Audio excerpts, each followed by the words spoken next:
E todos nós, com o rosto desvendado, sem máscaras, sem outras faces, contemplando como por um espelho a glória do Senhor, somos transformados de glória em glória, de imagem em imagem, à sua própria imagem, como pelo Senhor, o Espírito. E todos nós, com o rosto desvendado, Pai, é isso que nós oramos essa manhã. Rosto desvendado, Senhor. Rosto desvendado. Transparência contigo. Que o Senhor veja os religiosos. Que o Senhor veja os fariseus. Que o Senhor veja os que parecem ser, mas não são. Que o Senhor veja os que estão por obrigação. Que o Senhor veja. E que sejamos transformados de glória em glória, de imagem em imagem, como pela própria imagem do Senhor em nós. Transforma-nos, Pai. Transforma-nos para além do nosso discurso, para além de nós, para além do nosso linguajar, para além do estético, para além. Transforma-nos por dentro, de glória em glória. Em nome de Jesus, Pai, faz isso.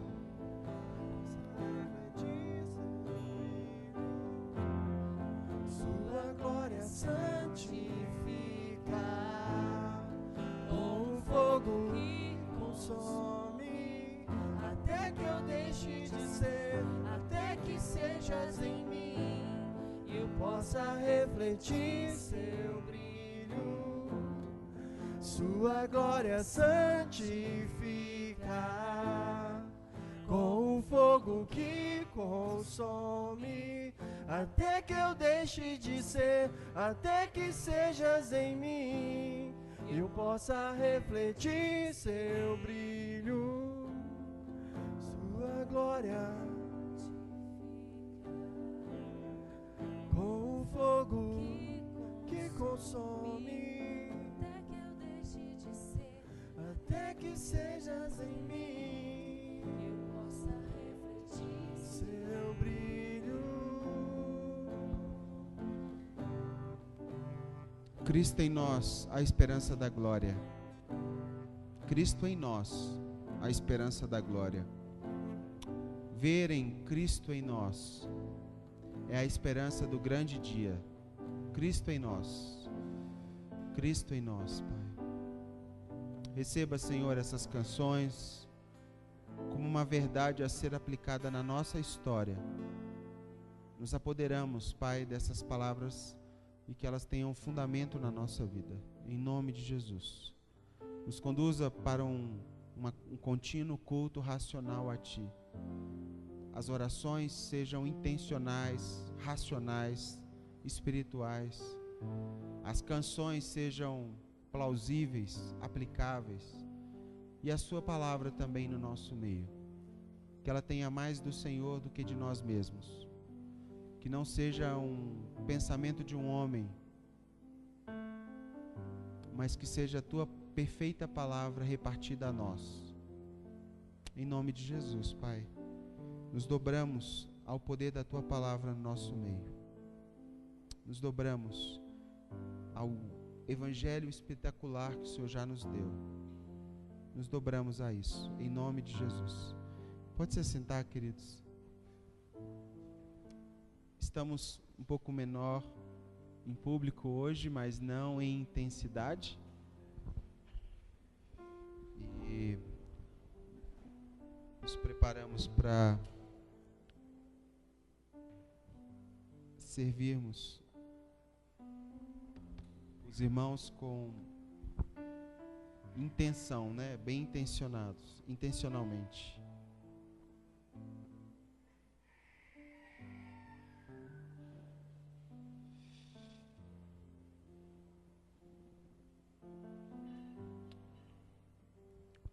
Antes de nós entrarmos, Biel, você pode passar para mim? Nós temos alguns avisos, meus irmãos. Nós já estamos chegando perto da nossa primeira reunião de casais, ou para os casais. Alguns temas, mais ou menos, que nós pensamos e eu quero incentivar. Deixa eu ver se é isso aqui. É isso mesmo. Temas que nós iremos abordar: família como plano eterno, compreendendo as expressões de amor, pacto versus sentimentalismo, a celebração do sexo, machismo e feminismo na contemporaneidade, pais e filhos, cultura do perdão, cultura da honra e cultura do romance. Nós queremos servir os casais com um final de semana por mês. Serão 9 encontros. E no final a gente vai fazer uma pequena formatura, assim, um jantarzinho à luz de velas, para celebrarmos a cultura do romance. Aos solteiros que olharam os temas e gostaram do assunto, fica babando, né, Pri? Aos solteiros, nós já conversamos essa semana que vamos fazer um módulo com uma síntese dos assuntos para solteiros, na intenção de provocar vocês a chegar a esse lugar, ou ter uma ideia desse lugar antes do casamento, inclusive, tá bom? Então vamos fazer isso, em nome de Jesus vamos conseguir. O outro aviso é o nosso acampamento que nós desejamos fazer em dezembro desse ano. Nós estamos em fevereiro, nós já estamos planejando de dezembro. Por que isso, meus irmãos? Para que você consiga pagar, que o valor é muito caro, para que você consiga pagar em leves prestações. Vai custar R$180 para você ficar os 3 dias, com hospedagem. 180 mesmo? É isso mesmo? Toda hora é muito barato, não é por um dia não? R$180 para você ter hospedagem, alimentação, a comunhão entre nós, o lazer, né? E as ministrações que terão. A gente está pensando num luauzinho no primeiro dia, todo mundo, um tempo de música. Depois do sábado, um tempo de música e declarações juntos. E no domingo, um culto, como a gente faz aqui. E vamos encerrar o nosso ano com esse acampamento. Então, é um incentivo para todos participarem. Por isso que a gente conseguiu fazer, inclusive, esse valor. Por que a gente começou agora? Para planejar, e você pode pagar 9 parcelas de R$20. Tem como falar assim? Não vou porque eu não tenho dinheiro? 9 parcelas de R$20. Eu acho que não tem jeito. Você tem que estar com a gente lá. Amém? Amém, pessoal? Acho que vocês não estão vocês não viram o restante das fotos, mas essa foto aqui é real, tá, pessoal? É de lá. É um lugarzinho de luau, assim. Muito legal. Bom,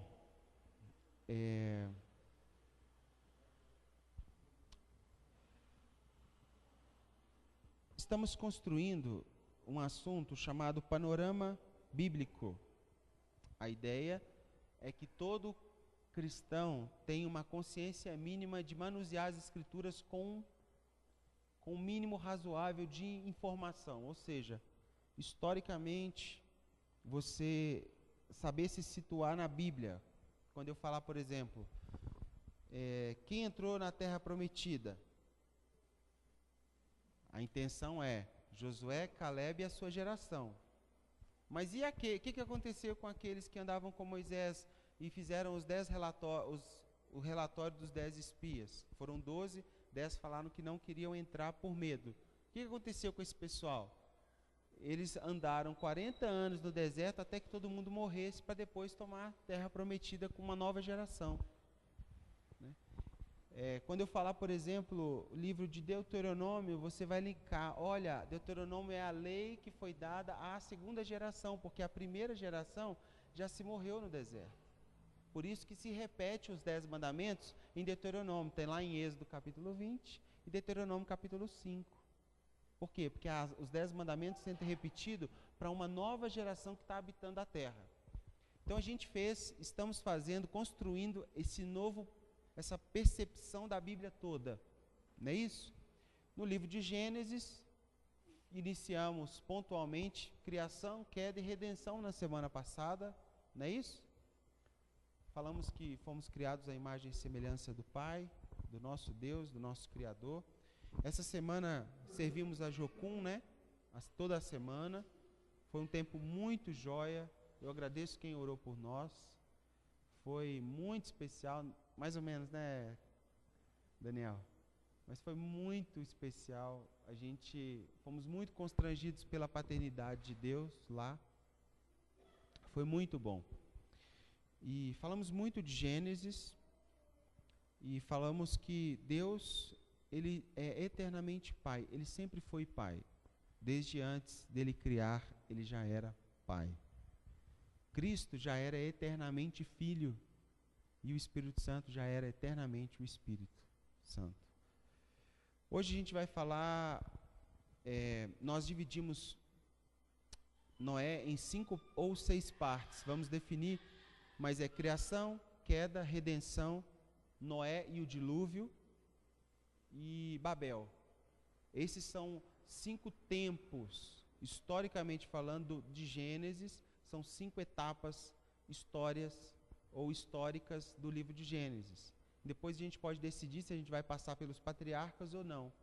Mas criação, queda, redenção, dilúvio e Babel. São 5 intervalos de tempo em Gênesis. E hoje nós vamos falar sobre Noé e o dilúvio. Gênesis 6, do 9 ao 22. E eu achei assim bem pertinente cair justamente essa história nesses dias de carnaval.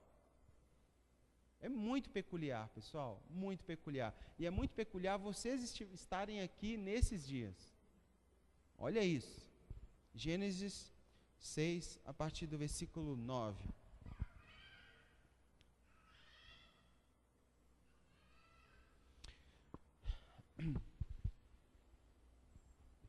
Eis a história de Noé. Noé era um homem justo e íntegro entre os seus contemporâneos. Noé andava com Deus. Versículo 10. Gerou 3 filhos, Sem, Cã e Jafé. A terra estava corrompida à vista de Deus e cheia de violência. Viu Deus a terra, e eis que estava corrompida, porque todo ser vivente havia corrompido o seu caminho na terra. Então disse Deus a Noé: resolvi dar cabo de toda a carne, porque a terra está cheia de violência dos homens, e eis que o farei perecer juntamente com a terra. Faça uma arca de tábuas de cipreste, nela farás compartimentos e calafetarás com betume por dentro e por fora. Deste modo a farás. 300 côvados será o comprimento de 50, a largura e a altura de 30. Farás ao seu redor uma abertura de 1 côvado de altura, a porta da arca colocarás lateralmente, farás pavimento na arca, pavimentos, um embaixo, um segundo e um terceiro, porque estou para derramar águas em dilúvio sobre a terra para consumir toda a carne em que há fôlego de vida debaixo dos céus. Tudo o que há na terra perecerá.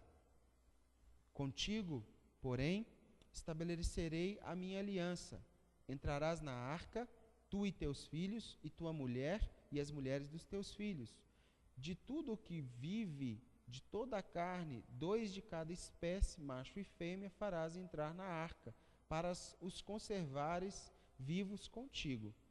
Das aves, segundo as suas espécies, do gado, segundo as suas espécies, de todo réptil da terra, segundo as suas espécies.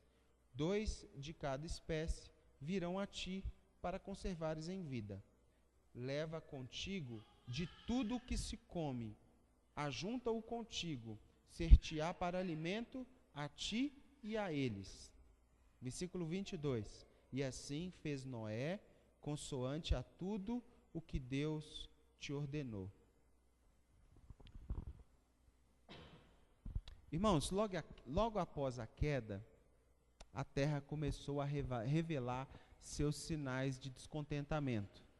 Ou seja, caímos e começamos a colher consequências do que caímos, ou do que fizemos, da nossa rebelião. Todo o sistema que Deus criou, bem como o propósito original da criação, que era um relacionamento confiável entre o Criador e o ser criado, tudo isso caiu. Ficou comprometido drasticamente. A queda não foi uma coisa entre o homem e Deus, foi entre a criatura, né, o ser criado, e toda a criação caiu. A gente costuma dizer que você vê um pássaro, um bem-te-vi cantando, e o bem-te-vi não canta como ele vai cantar na redenção de toda a criação. O potencial de toda a criação foi minimizado. A teologia fala que houve uma queda total de todo ser criado, de toda a criação ela caiu. E isso começou a produzir em nosso meio cardos e abrolhos. O que é isso? Sinais, espinhos ou sinais de descontentamento da própria criação, do lugar onde a criação caiu. Ela mesma começou a manifestar esses sinais. Passou a se produzir resultados inevitáveis em decorrência do pecado. Essas palavras deixam claro que a inclinação natural da humanidade para o mal veio da queda. Como falamos na semana passada, Deus não criou o mal. O mal não existe. O mal simplesmente é uma ausência do bem. É onde Deus não está, é onde Ele não habita, onde Ele não governa, aí existe mal. E nós escolhemos essa independência lá no Éden. Eu quero ser por mim mesmo. A queda humana é a tentativa do ser humano se definir sem Deus, ser autônomo. Não, quem manda na minha vida sou eu. Isso é queda do homem, né? Ou seja, essa inclinação da humanidade para o mal vem, que a teologia chama de depravação total da criação. A criação foi afetada por uma depravação, que é uma distorção moral, uma perversão, uma inclinação para a perversão, para o errado. Essa semente também está dentro de nós, herdada pelo primeiro Adão. Quando a humanidade é deixada às suas próprias inclinações, o resultado é sempre o pecado.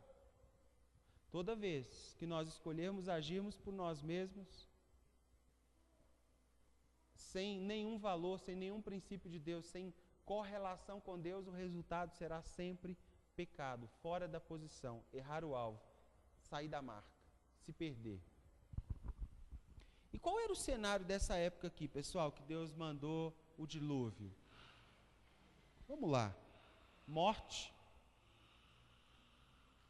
Gênesis vai dizer que homicídios começam a acontecer, certo? E qual é a origem do primeiro, não sei se o primeiro, mas o primeiro registrado na Bíblia? Um irmão mata o outro simplesmente por inveja. Simplesmente por achar que aquilo que Deus fez por ele, ele deveria fazer por ele também. E começa-se a produzir na terra homicídios. Caim matou Abel.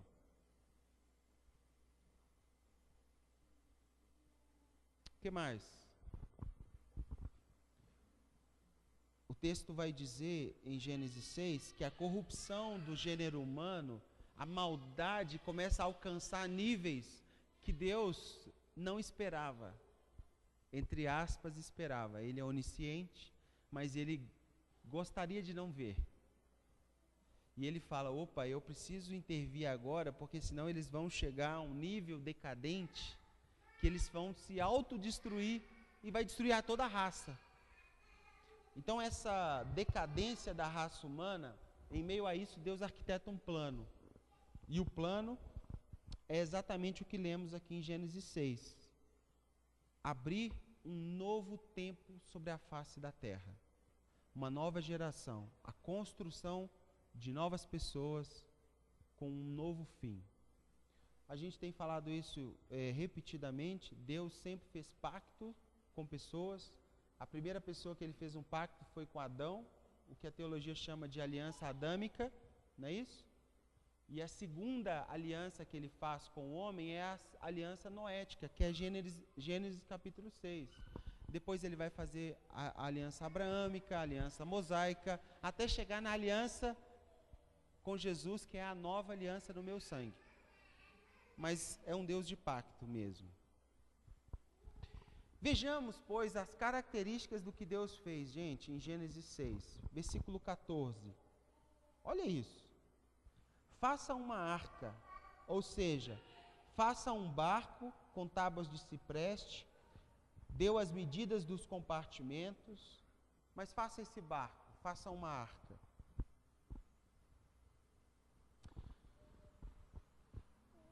A grande pergunta é: para que uma arca? E eu queria ressaltar algumas características que o próprio Deus viu no coração de Noé. E a primeira que eu vejo muito latente na vida de Noé é a capacidade de Noé obedecer. Porque ninguém nunca tinha construído um barco. E Deus pede algo para Noé que homem nenhum tinha feito. Ele não tinha em quem se espelhar.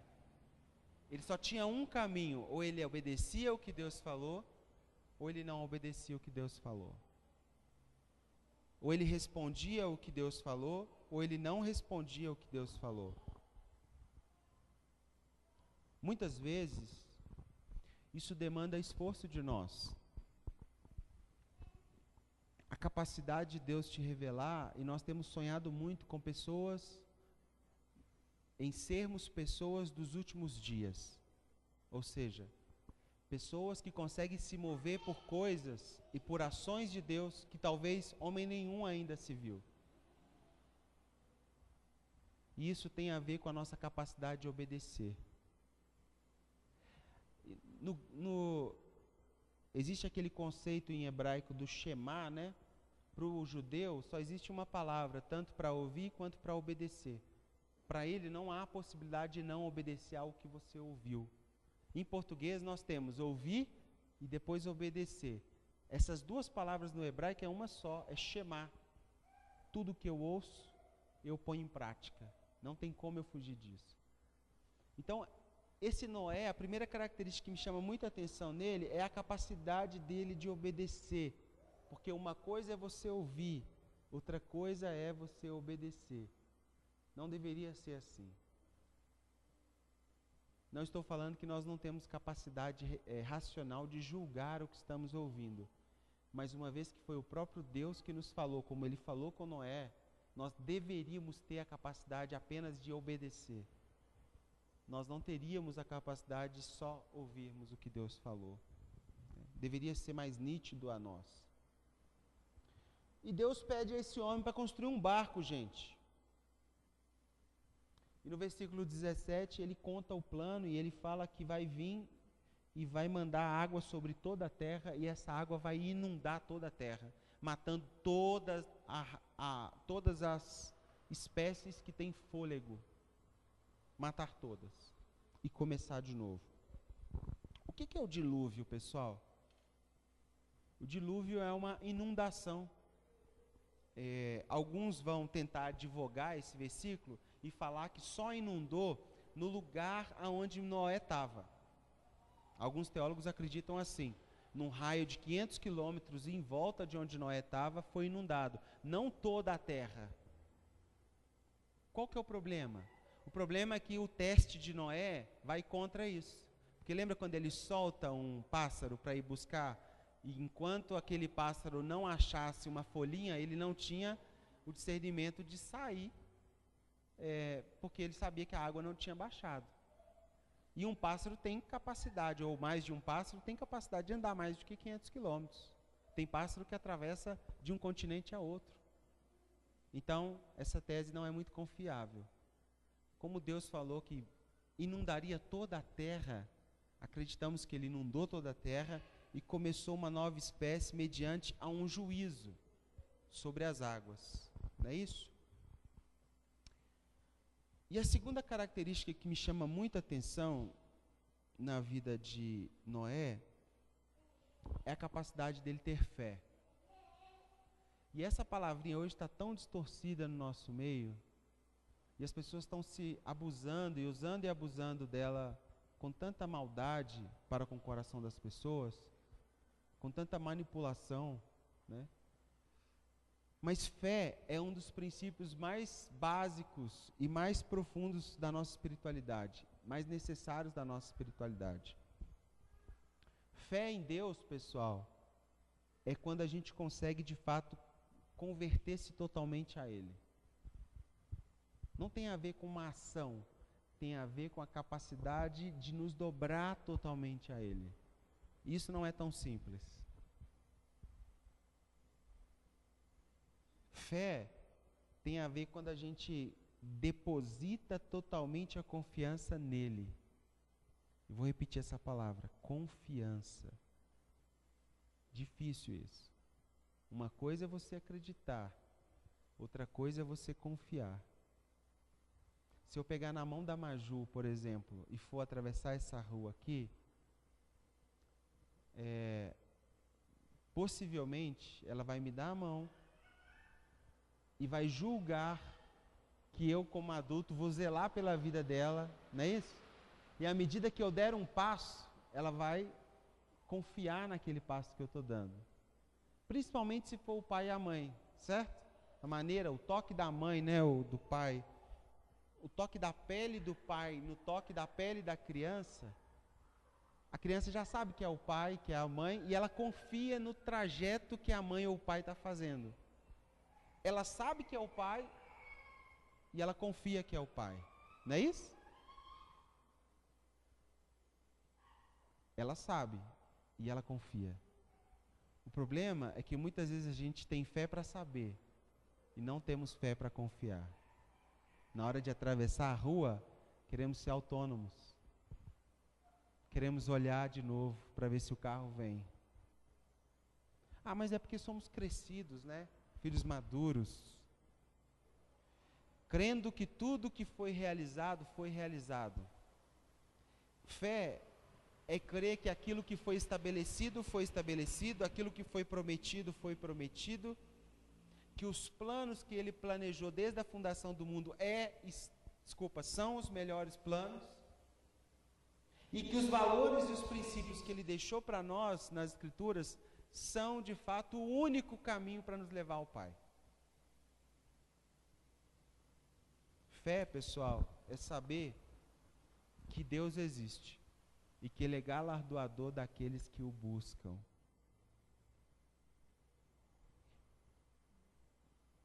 Fé é acreditar que, independente da circunstância que eu vivo hoje, Ele continua sendo Deus. Já viu a música? Se Ele fazer, Ele é Deus, né? Se Ele vier, Ele é Deus. Se Ele não fazer, Ele continua sendo Deus. Fé não tem a ver com a capacidade nossa de mover o que Deus faz. Se Ele fizer o que nós intentamos em oração e que pedimos a Ele, é porque Ele é bondoso. Mas nós não temos capacidade nenhuma de mudar isso. Nós temos capacidade de implorar isso para Ele. E pedir, peticionar, e bater, até Ele abrir. E pedir até Ele ouvir.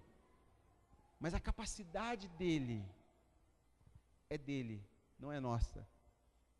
Fé é quando a gente assume nosso lugarzinho pequeno em submissão a quem Ele é. E eu fico pensando, agora eu queria você vier para pensar um pouco como Noé. Deus fala para fazer um barco que homem nenhum fez. Ele está vendo a maldade espalhada. E Deus promete uma coisa que nunca aconteceu, pessoal. Porque até no dia que Noé começa a construir a arca e termina a arca, nunca havia chovido sobre a face da terra. Gênesis capítulo 2 fala que subiu um orvalho que regava toda a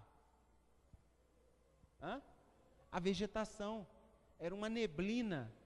Nunca havia chovido sobre a face da terra e Deus pediu isso para um homem, para construir um barco que ele ia enviar a chuva, sendo que ele nunca mandou. Sabe aquele negócio que Deus só te falou, e se você pensa assim, se eu falar para alguém, eles vão achar que eu sou doido, porque Ele me falou. Só que eu nunca vi ninguém falando isso. Eu nunca vi isso acontecer, mas Ele me falou. Noé era um homem de fé, viu, gente? ele teve capacidade de se dobrar ao que Deus falou, mesmo sem cenários prováveis, sem palpáveis, sem sinais, ele se dobrou. Tá bom, David, mas fé nega a realidade? Não. Fé não nega a realidade. A fé te convida a se estabelecer numa realidade superior, mas ele não precisa negar a realidade. A realidade é.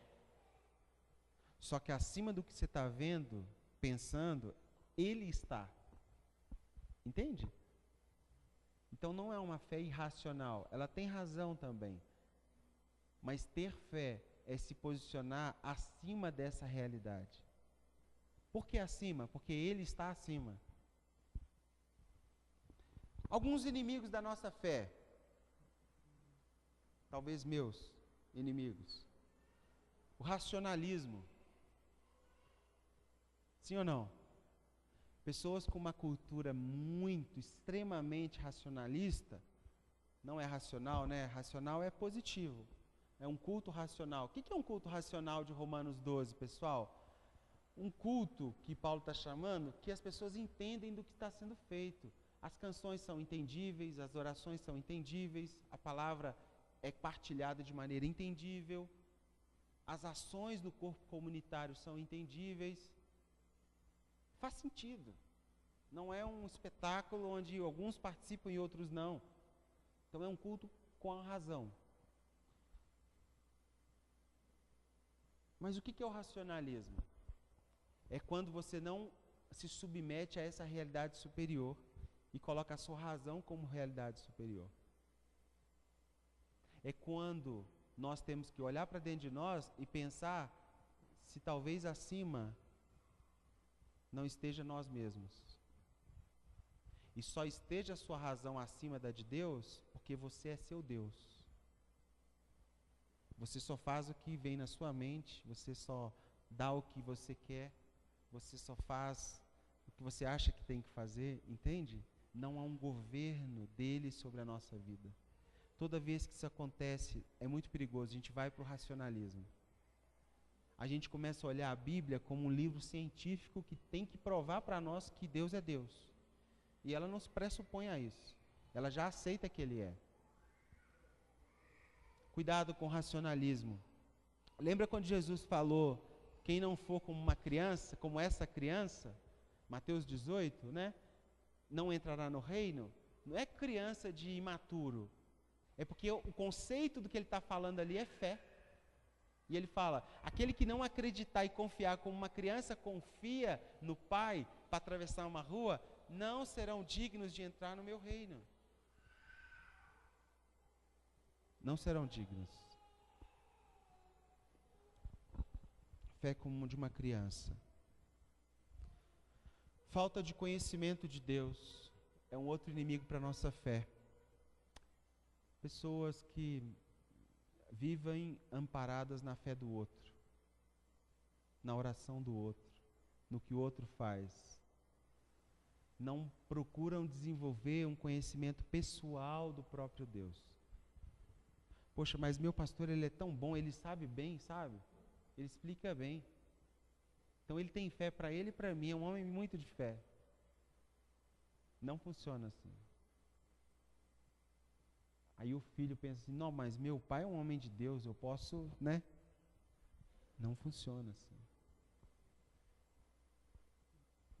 Pessoas que não procuram se relacionar com Deus pessoalmente, e o risco disso, pessoal, é a gente cair naquele perigo que Jó caiu. Que Jó achava que conhecia Deus, né? E aí Deus começa a quebrar. Um dia eu quero pregar sobre isso. Eu estou estudando sobre isso ainda. Os 4 pilares da vida de Jó, né? Dinheiro, família, saúde e relacionamentos. Deus bate nessas 4 colunas da vida dele e desmorona tudo na cabeça dele, né? E aí começa a se provar até onde ele conhecia esse Deus, porque essas atitudes não têm a ver com Deus, tem a ver com o diabo que está tentando ele, mas aonde estava a confiança, a base, o alicerce da estrutura dele. Lembra disso? E eu gosto, o Paulo lembrou no Pequenos Grupos na terça-feira, o discurso e a resposta do capítulo 38 de Jó, para Deus. Deus dando para Jó. Jó, os primeiros capítulos, a intervenção do mal na vida de Jó. Depois, a construção da revelação desse Jó, do quanto de Deus tem nesse Jó. E o final, até o versículo 38, Jó está pondo Deus na parede. Se o Senhor fosse Deus, o Senhor não deixaria isso acontecer. Se o Senhor fosse Deus, era isso. Não é assim que a gente faz? Se você fosse Deus mesmo, isso aqui, isso aqui, isso aqui. Aí Deus para e fala assim, deixa eu te perguntar uma coisa. Aonde que você estava, já que você é muito inteligente, aonde que você estava quando eu comecei a planejar as estrelas? Cadê sua razão agora? Responda. Aonde que você estava quando eu comecei a pingar essência criativa na terra e árvores começaram a brotar? Onde que você estava? Responde, Jó. Entende? Deus dá uma confrontada na razão de Jó, e aí Jó responde no versículo 42. Eu te conhecia de ouvir falar, mas hoje os meus olhos te veem. Limite-se na sua insignificância, Jó. Volta, você é bem pequenininho. Você não é nada sem mim. Você é uma poeira. Né? E esse é o lugar, gente, que a gente descobre fé. O lugar quando a gente é reduzido a nada. Sabe? Sabe quando você não merece nada? Quando ele olha para você e fala assim, por você mesmo, eu não faria. Você não merece. Você é um pó. Mas eu escolho, pela graça, te encontrar e te prover, e ser o seu sustento, e ser a sua família, em ser o seu sustentáculo de fé, o seu socorro bem presente na hora da tribulação. Isso é fé. É a capacidade que nós temos de nos dobrar a isso. Isso é fé. Outro inimigo da fé, a falta de perseverança. O apóstolo Tiago vai falar que a perseverança também é capaz de produzir fé. Sabe o que é perseverança? A capacidade de resiliência, que nasceu de alguém esticando uma borracha, e esticava a borracha, e quando ele soltava, ele queria ver se a borracha deformou em algum nível. É a capacidade das situações adversas, nos esticarem, e a gente continuar sólido em Deus. Isso é fé, gente. É quando o dia mal bate a nossa porta, quando o diagnóstico de saúde vai negativo, quando a gente perde aquela pessoa que ama, quando um buraco se abre debaixo de você e não parece não ter nada, lá embaixo tem Deus. Pode ir lá para você ver. Ele está te esperando lá. E a resiliência, nós não temos dado muita ênfase a pessoas de discurso, porque não é um tempo para isso mais. É um tempo para trabalharmos e para nos aprofundarmos a pessoas que perseveram até o fim. Aquele que veio ontem, não veio amanhã. Aquele que te ama hoje, não te ama amanhã. Aquele que de ânimo dobre, que hoje sim Deus e amanhã não Deus, não é um tempo para isso. É um tempo para os perseverantes, aqueles que olham para o Cristo, sabem que Ele está lá, que Ele é imutável, que Deus é imutável e a sua fé está ancorada em quem Ele é. Aí o vento pode vir e bater, pode soprar, o céu pode escurecer, mas minha fé permanece em ti, porque se ela permanecer em mim, eu já fui. Minha fé permanece em ti, porque se for só no meu braço, eu já fui. Não é isso? Cuidado com o racionalismo. Cuidado com a falta de relacionamento pessoal. Cuidado com a falta da perseverança. Muito cuidado. Eu tenho dito que como é bom e como é prazeroso você conversar com alguém de fé. Não essa fé espiritualoide. Não, isso aí para mim não faz sentido nenhum. Outro dia eu estava conversando com uma pessoa e ela falou, eu disse algo, ela falou assim, poxa, você vai lá e tal, tal. Eu falei assim, eu vou se Deus quiser, como o Tiago falou. Eu não sei nem se eu vou estar vivo. Aquele senso assim, de temor de falar que eu vou fazer algo. Ele falou assim, que isso, meu irmão? Está repreendido. Você não vai morrer de jeito nenhum. Não é assim que funciona. Deus quer muito que você vá lá. Eu disse a ele, falei assim, olha, eu tenho fé para me dar o passo de hoje. E o passo que eu dou hoje é um passo totalmente submisso ao hoje que Ele está me propondo. Se Ele me dá vida hoje, eu vou viver cada minuto com gosto de vida. Eu faço planos, mas a resposta certa vem da boca do Senhor. Eu não posso falar por mim mesmo. Eu não sou um ser independente. Eu tenho alguém sobre mim. E, pastor, eu vou orar e isso vai acontecer. Uau, tomara que você tenha fé para isso. Mas eu não seria tão ousado. Eu possivelmente te recomendaria terminar essa oração falando assim, se for da vontade de Deus. Porque os planos dele são muito mais altos do que os nossos. Os pensamentos dele são muito mais altos. Pastor, então eu não tenho que orar e pedir coisas boas? Tem, você deve. Mas conclui tudo o que você pede, entregando sobre a soberania dele. Soberanamente a ele. Deus, isso é o que eu quero.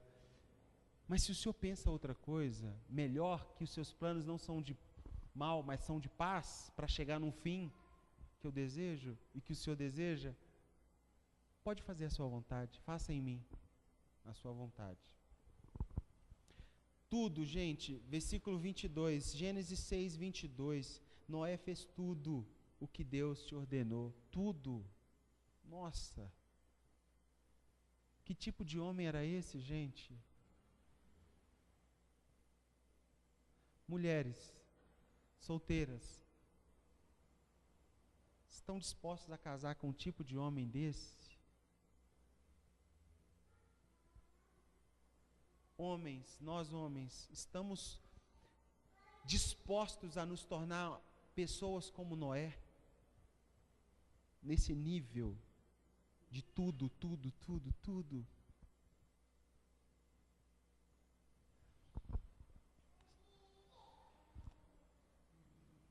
Sabe o que eu reparei? Volta lá em Gênesis 5:32. Segura essa. Isso para mim mexeu com a minha cabeça demais. 5:32? Espera aí, deixa eu ver se eu... 5:32. Gênesis 5:32. Olha o que diz. Era Noé da idade de quantos anos, gente? 500 anos quando ele gerou Sem, Cã e Jafé. Certo? Quantos anos tinha Noé, Paulo? 500 anos. Agora, olha Gênesis 6, 10 e 11. Gerou 3 filhos, Sem, Cã e Jafé. Versículo 11. A terra estava corrompida à vista de Deus e cheia de violência. Agora vai para o 7, 11. Isso mesmo? Só um pouquinho. Aonde? É porque o meu está no 8 aqui, peraí. No ano 600 da vida de Noé, aos 17 dias do segundo mês, nesse dia, romperam-se as águas, todas as fontes do grande abismo, e as comportas do céu se abriram. E houve copiosa chuva sobre a terra durante 40 dias e 40 noites. Gente, Noé tinha aproximadamente 500 anos quando Deus mandou ele fazer a arca. Se você pegar aquela Bíblia cronológica, possivelmente ela vai falar 480. Algumas pessoas falam que ele demorou 120 anos para o dilúvio vir. O texto mais que eu me agarrei aqui, Gênesis 5:32, indica para nós que ele tinha 500 quando Deus falou, que foi na mesma época que ele gerou seus filhos. Então, ele tinha 500 anos. Com quantos anos que veio o dilúvio? Com 600. Quantos anos Noé passou pregando juízo, arrependimento e fé? Gente, 100 anos. Com um pensamento, com uma coisa que Deus falou, com algo que Deus mostrou, e o cara sendo convicto no que Deus falou 100 anos. Algo que nunca tinha acontecido, algo que nunca tinha caído uma gota do céu. O cara constrói um barco durante 100 anos e fala: arrependam-se, vocês estão vivendo em maldade, arrependam-se, entra no barco comigo. 100 anos, perseverando em crer no que Deus falou. Simplesmente porque Deus falou. Não deixe que os diagnósticos retirem o que Deus falou. Não deixe que os cenários turvem o que Deus falou. Não deixe. Se Ele falou, Ele falou. Ele não é homem para mentir. E nem filho do homem para que minta. Se ele falou que seu esposo vai se dobrar totalmente, vai se render totalmente, ele vai se render totalmente. Entende? Se ele falou que é para construir uma arca. E as pessoas, pessoal, como você acha que olhava para Noé naquele tempo?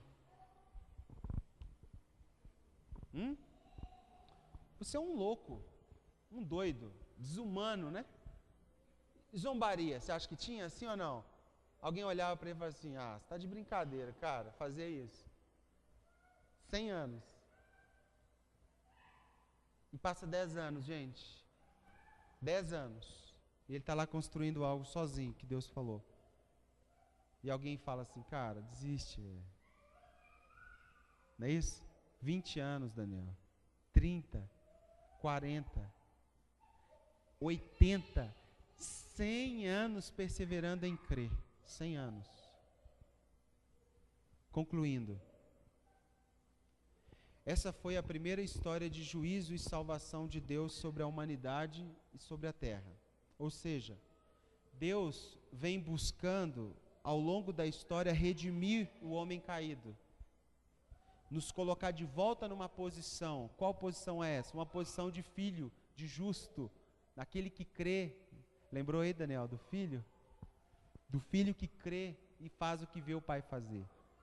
Que tem capacidade de ver o que o pai está fazendo. Uma posição que ele planejou que nós estivéssemos desde antes da fundação do mundo. A humanidade está em seu pior momento.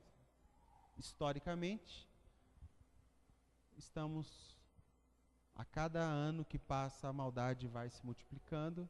E estamos no nosso pior momento.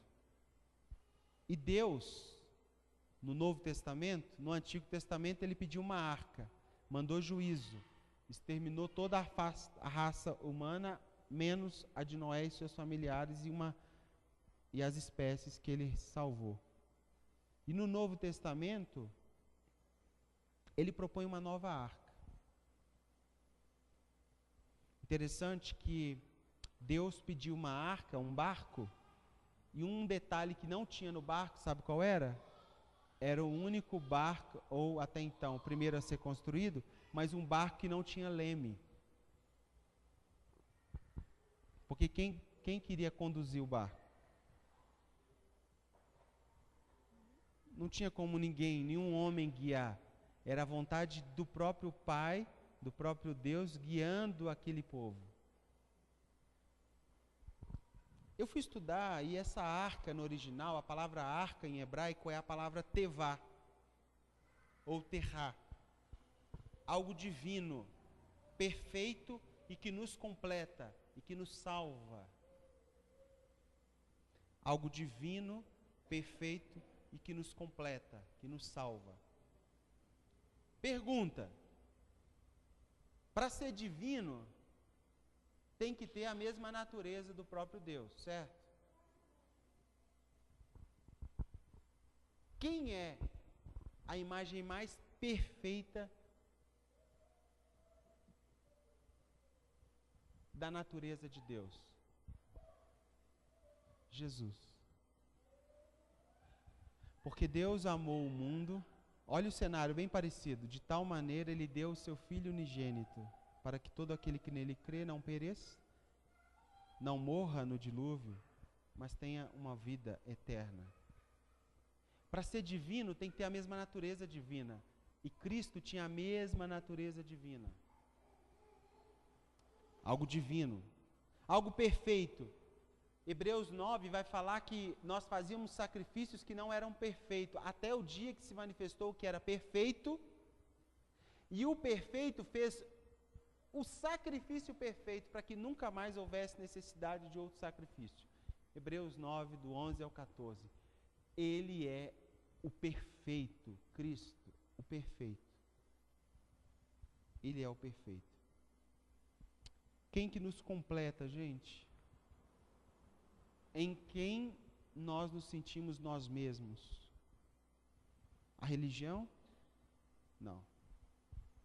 É aquele que te criou. Quando se aproxima dele, aí sim, ele nos define, nos completa, nos acolhe.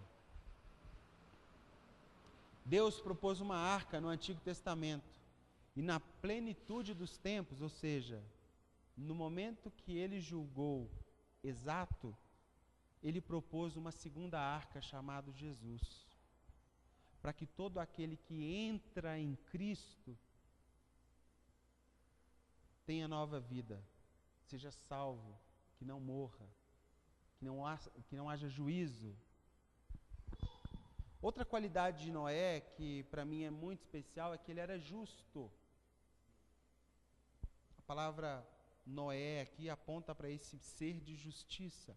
A gente trabalha muito isso. Justiça tem a ver com posição correta, pensar e agir como Deus pensa, como Deus age. Ocupar um lugar com a mentalidade de Deus. Eu sou advogado e a minha posição correta, a minha posição de justiça é no escritório de advocacia, eu nasci para isso. Mas não é só trabalhar como advogada ou advogado, mas é ocupar essa esfera da sociedade com a mente de Deus. Isso é justiça, não é isso? Olha o que está escrito em Romanos 3, 21.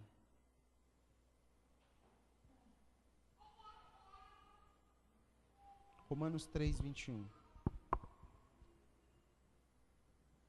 Mas agora, sem lei, se manifestou a justiça de Deus, testemunhada pela lei e pelos profetas. Justiça de Deus mediante a fé em Jesus Cristo para todos e sobre todos os que creem, porque não há distinção, pois todos pecaram e carecem da glória de Deus, sendo justificados gratuitamente por sua graça, mediante a redenção que há em Cristo Jesus, a quem Deus propôs no seu sangue como propiciação mediante a fé, para manifestar sua justiça, por ter Deus, na sua tolerância, deixado impunes os pecados anteriormente cometidos. 26. Tendo em vista a manifestação da sua justiça no tempo presente, para ele mesmo ser justo e justificador daquele que tem fé em Jesus. Noé é o justo. Cristo é o novo justo. A arca propunha salvação. Cristo propõe salvação. Agora mais essa. Sabe o que significa o nome Noé? A palavra Noash significa descanso. De quem são essas palavras? Eu vou dizer: vinde a mim todos vós que estáis cansados e sobrecarregados, e eu vos aliviarei. Tomai sobre vós o meu jugo e aprendei de mim, porque eu sou manso e humilde de coração, e acharei descanso para a vossa alma, porque o meu jugo é suave e meu fardo é leve. De quem são essas palavras, gente? O que eu estou querendo dizer para vocês é o seguinte: Assim como nós vimos em Gênesis 3,15, que era um prenúncio da redenção que haveria em Cristo, a aliança noética, o dilúvio e a arca são também um prenúncio do próprio Cristo. Porque a arca aponta para características do próprio Cristo. O nome Noé aponta para características do próprio Cristo. E a atitude de Noé aponta para a mesma atitude que Cristo teve. Arrependam-se. É chegado o reino. Se salvem. Pergunta para nós: para onde temos ido quando estamos cansados?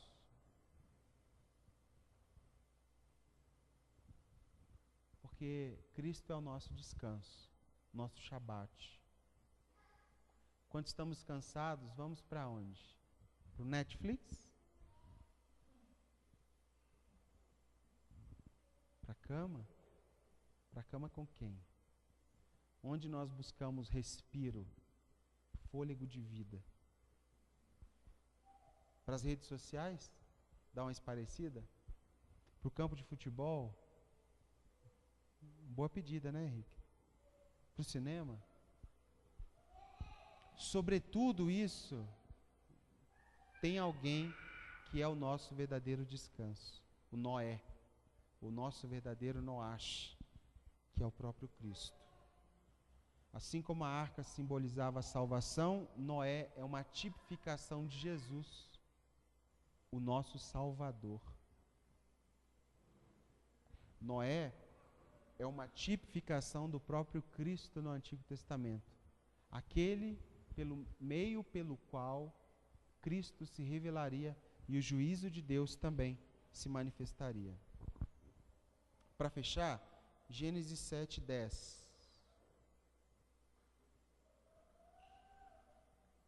Gênesis 7:10.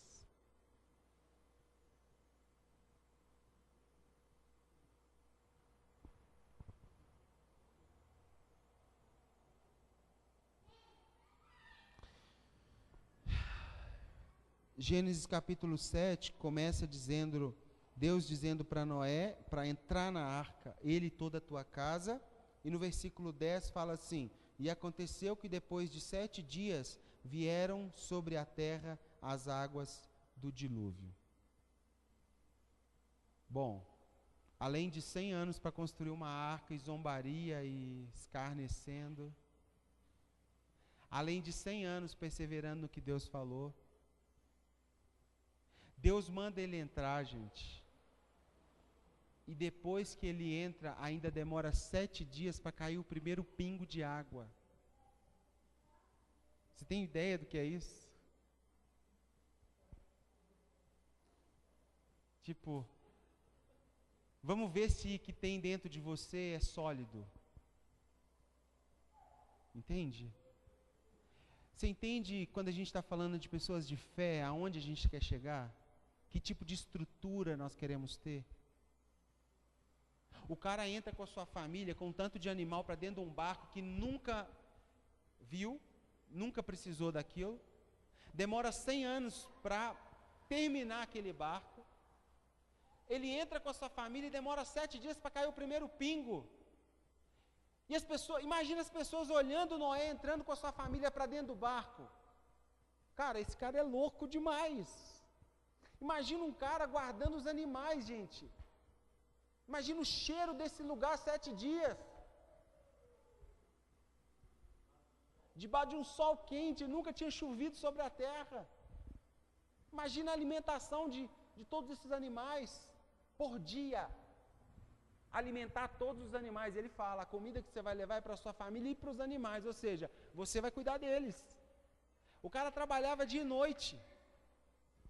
7 dias sem chover, gente. E aí cai o primeiro pingo.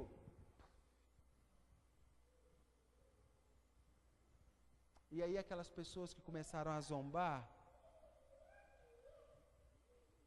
dá uma seguradinha, né? Dá uma pensada. E aí cai o segundo pingo, o terceiro, e começa-se uma chuva. E as pessoas que zombaram dele, que riram dele. Depois de 20 dias, estão desesperadas batendo na porta da arca. Por favor, abra para mim. Por favor, abra para mim.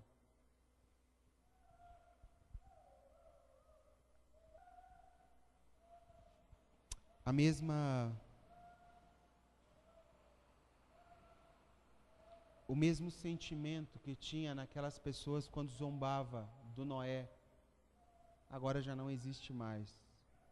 Agora elas estão com a água pelos lombos, batendo na porta da arca. Noé, me perdoa. Você falava de uma salvação que eu não acreditei. Abra para mim. E talvez Noé, olhando pela janelinha, fala, agora eu não posso. Eu avisei durante 100 anos. Isso me lembrou um texto que mexe muito com o meu ser, que é Isaías 55:6, que fala assim, buscai o Senhor enquanto se pode achar. E, gente, com muito temor e sem emocionalismo eu falo isso para vocês. Busque o Senhor. Existe uma outra arca proposta para nós, chamada Jesus Cristo. Não basta você acreditar que a arca era possível. Você tem que confiar e entrar nela. Hoje, vivemos um caos e aguardamos um novo juízo. Esse novo juízo colocará em xeque toda a humanidade de novo. Toda a humanidade. Não como aquele de dilúvio, porque Deus mesmo prometeu com um raio de sol, né, com um arco, como chama? Arco-íris, que ele nunca mais mandaria aquele dilúvio sobre a face da terra. É uma aliança dele em misericórdia a nós. Mas existe um outro dilúvio proposto.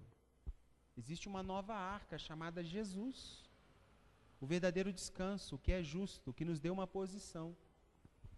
E essa manhã a reflexão é, eu já habito dentro desta arca?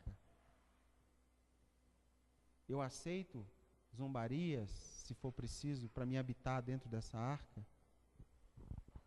Eu confio nesse que está construindo uma arca para me levar? A família, Noé levou sua família. Deus levará a sua igreja, o seu corpo em Jesus. A sua família. Só há um caminho para participar dessa nova arca, pessoal. Essa arca que está sendo arregimentada. Experimentar salvação em Jesus. Salvação, definindo o termo, não é você saber de Jesus. É Ele ser o governo da sua história. Crer, todos podem crer. Mas Cristo governar a história é uma outra história. Deus chamou uma família e dessa família começou uma nova espécie. Deus planejou uma igreja, uma família, e para essa família ser uma nova espécie que habitará com Ele eternamente, para todo sempre. A saber, a sua igreja, a igreja de Jesus. Bom, reflexões. Estou disposto a ser pessoas dos últimos dias? Eu sou um Noé que vive não apenas pelo que está vendo, mas que se esforça em se movimentar mediante uma informação, mesmo que essa informação seja elevada sobremaneira. Ou a minha fé é uma fé totalmente racional. Passa por mim primeiro. E se eu definir que sim é sim, não se Deus definir. Eu tenho buscado consolo total nele, descanso, Shabbat, Shalom. Ou a minha primeira pulsão são em outras coisas? Por último, faço parte dessa família? Existem elementos na sua história que te tornam, que te traz convicção de ser salvo? Salvação é um assunto complexo, né, pessoal? Eu e a Rebeca ontem, guerra, né? Sabe como é? Armínio, Calvino e doses a mais até altas horas. Mas poucos dias eu chamei o Alex e falei para ele assim, olha, não quer dizer que seu pai sabe alguma coisinha de teologia e que a sua mãe fez seminário e é inteligente, que você estará conosco lá na eternidade. Porque salvação, a meu ver, é um negócio a ser construído. Nós somos eleitos, sim, totalmente eleitos, não por vontade nossa, por vontade dele, mas as nossas atitudes, a maneira como nós conduzimos a nossa história, afeta a nossa vivência de espiritualidade com Deus. Então, salvação é um assunto complexo, mas não tem como eu fazer a salvação do meu filho, ou dos meus filhos, ou das minhas filhas. Não tem como. É um negócio individual.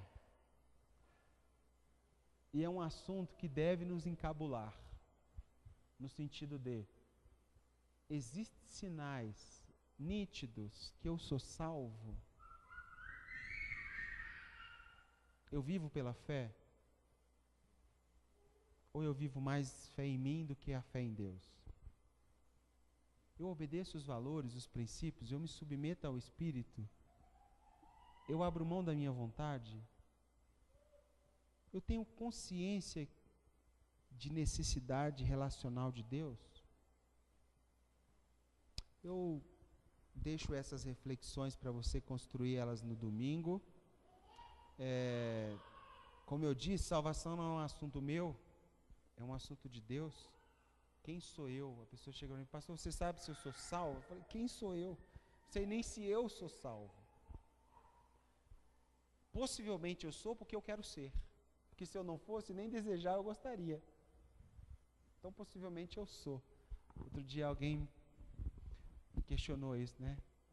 Por favor, me explica. E se eu estiver no inferno vivendo assim? Eu falei, minha filha, se você tivesse destinado ao inferno, nem essa preocupação você tinha.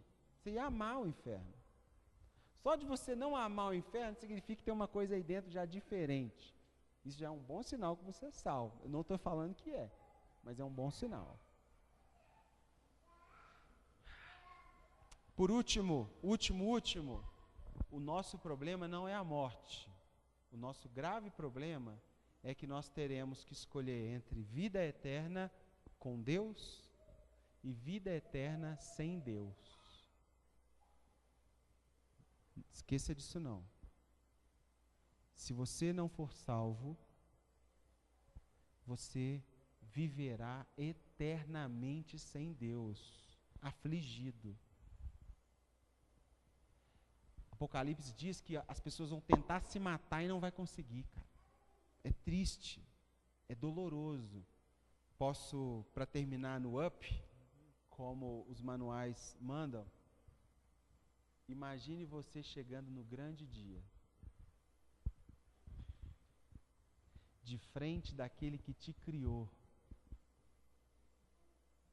aquele ser que te vê desde sempre, viu você passar todas as coisas que você passou na sua história, ele chegar e olhar dentro dos seus olhos, cara, e falar bem assim para você, com palavras calmas: vinde bendito de meu Pai, tomai por herança o reino que Ele já nos preparou desde antes da fundação do mundo. Pode entrar, a casa é tua. Mas eu queria te justificar aquele negócio. Primeiro entra, vamos jantar. Tem uma mesa posta para nós. Depois a gente toma um café e conversa. Mas vem viver, vem experimentar o que é vida. Aquilo que você passou lá na terra é sobrevida. Aqui não. Aqui é vida. Respira. Uau! Vamos viver junto agora. Viva isso eternamente. Desejo que todos nós estejamos lá. Desejo que o Efraim que eu conheci hoje, nos encontremos lá naquele dia, saímos correndo, um abraço o outro, fala, cara, lembrei de você. Você faz parte da minha família agora. Vamos habitar juntos eternamente. Amém?